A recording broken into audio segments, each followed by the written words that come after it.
Hi guys, this is Nikki Rowland for Spiegel Mom Scraps and today I'm making a layout using a cut file, and I'm also using a gorgeous set of sequins called Crafter's Paradise that's available in the store. It is a beautiful mix of lots of different colours, including some turquoises, pinks and yellows. There's also some iridescents and some purples too, and it's full of teeny tiny little silver scissors, which are just so cute. It's got a few large sequins in as well, and they're kind of iridescent rainbow as well, so it's a really lovely bright fun set of sequins to use. And I am going to document today my love of scrapbooking. So I am using one of Virginia's cut files called Scrap Happy, and I've cut it from a Paige Evans paper. It's that really wavy one that you can just see poking out from behind my background there. I've cut it from that. I've also cut the outline only in pink as well. So the reason for this is in my attempt that I used to cut all of my cut files from white cardstock, and then I used to try and put them on a white cardstock background, and then they would never show up. So I thought I would attempt to do something a bit different this time and cut it from pattern paper and back it on pink cardstock, so therefore it will stand out against a white background. Awesome. I've run into some trouble with it later and I'll explain why then, but at the moment this is looking good. It looks good against that white background. So I've used the cut file, the Scrap Happy cut file by Virginia in her Confessions of a Paper Addict shop, and I've also got a free cut file from Pretty My Page, the paintbrush and two paint splatters as well. The paint splatters will come out later, but the paintbrush there goes really well with the Scrap Happy cut file, and I've just done exactly the same, cut it on that paper and filled it with the pink cardstock. So I'm going to layer them up together, and I'm hoping that the paint splatters will go either behind my cut file or will work as paper layers behind my photo. Okay, I'm just taking the middle out of that background paper there, and I'm sticking my my white cardstock background onto that brightly coloured frame, and then you can see that all brings it all together quite nicely with the Scrap Happy at the bottom there, and then I decided to add some mixed media underneath my cut file, and then that's where it all goes wrong.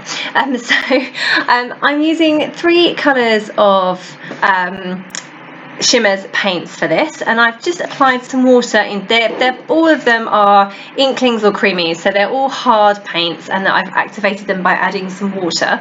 I've let them sit for a few minutes, and then I've pulled a small amount out of each one and put them on some packaging and then pressed them onto my layout. So the three colours of Shimmerz I've used are Freshly Minted, that's the greeny colour, that's an Inklingz, and I've got the light pink is called Pink Champagne, and that's a Creameez, and then the really hot pink is called Paradise Punch, and that's a Creameez too. So that's what I'm using for these. I say they're hard paints and they need to sit in some water, or the water needs to sit on top of the paints actually for a little while to activate the top layer, and then you get this really rich, beautiful pigmented paint, which is really lovely to work with. And then of course you can add more water to make it runnier, or keep it at quite a thick consistency. So yeah, that's what I'm doing there. So I'm now just adding some paint splatters, and I'm going to use the same three colours that I have used to use as on the packaging technique as well. So I'm using the same three colours there just to add lots and lots of splatters, lots and lots of interest. So actually that looks really quite nice. I'm happy with how the background is looking. However, when I place my photo and my cut file back on there, it looks a bit chaotic. So yeah, I just wasn't this is dry now, by the way, sorry. There was a bit of a pause there, and I really didn't like the way the background, the coloured frame around the background looked. It just didn't look right at all. So I'm peeling that off, and I am going to mount it, because then of course my layout's too small. It's I mounted it first in an effort to make sure that if my paper warped, I didn't need to then try to mount a warped piece of paper onto a cardstock frame or a pattern paper frame. So I was like being prepared early, and then you know, I had to cut it off and remount it anyway. So anyway, I've mounted it. So my layout's now too small. It's 11.5 inches square. So now I need to mount it onto a piece of cardstock to give it, to make it back to 12 by 12. So I've just gone for a piece of plain white cardstock. I think I've gone for marshmallow, and that's also, I've stuck it completely flat with all of the tape across the whole background. So therefore it will stay quite flat, even though it had warped. So, and this is the other problem I had, was that my mixed media was showing through my cut files, so showing through like the S and the C and the R.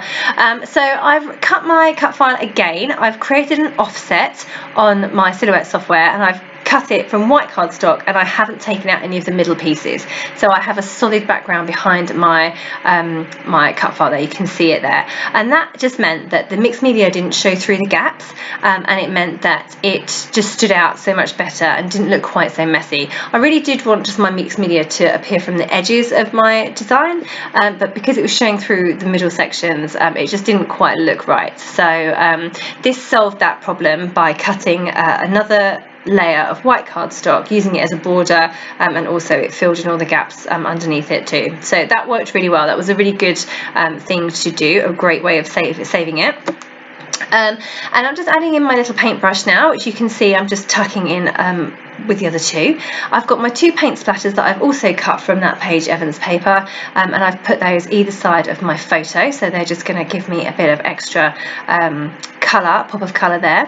And I just want to create a paper stack behind my photo, like a photo cluster. So I'm going through some journaling cards from previous Hip Kit Club kit, and I'm just literally cutting them down to get my photos mounted. I'm a bit obsessed with distressing the edges of all of my cardstock layers at the moment, so I've done that around the edges of my photo, the journaling card behind my photo, and I'm just going through the Paige Evans ephemera to see what else I can put in behind my photo as well, to add to that cluster, that stack. And I pulled out that blue journaling card or journaling spot thing there. I'm just adding a bit of detail around those paint splatters because they're cut on pattern paper. Sorry, they lose a bit of their definition, so I've just added an outline around the edge, just hand drawn with a grey pen. So that just makes them stand out a little bit more. I'm adding in a tag there, also from the Paige Evans Horizon ephemera, and they're just getting in that green heart. I'm going to put some other embellishments down the bottom left corner as well. You can see me just adding some there. A bright yellow flower to lift the layout a little bit. It's not got much yellow in it. I do love a pop of yellow. It makes everything brighter and happier. I'm just adding that down the bottom there with some more of the lime green, that Loving This tag that's also from the Paige Evans ephemera, and that goes well because there's lime green in the paper on the scrap Happy at the bottom there too, and adding in the word happy too, yeah, just keep going really, adding in lots of bits. So basically I want my whole layout to be pretty much complete before I start to add my sequins. So here I am going through and adding my sequins. So I'd actually pulled out two sets. I pulled out the Crafter's Paradise and also the Snippety Snip, which is black and white or silver and black, with lots of scissors as well, but I decided in the end not to use that one. It was the Crafter's Paradise that worked beautifully, and I thought the black wouldn't really go with the layout, so I stuck with just the Crafter's Paradise. I have given a very generous sprinkle of sequins in the bottom left corner and to the left of the photo as well. That's where most of my sequins are going to be, to the left of my photo, and then I'm putting a few around the bottom right photo corner as well, in that little cluster there. So I'm just going through and adding in all my sequins.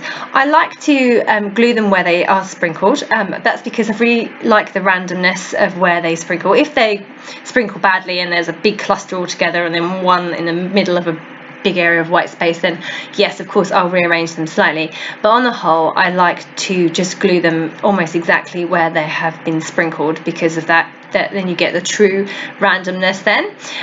So just sticking all of those down, I'm using glossy accents to do that, and here I am now just extending those sequins, that sequin cluster, on to the left of my photo.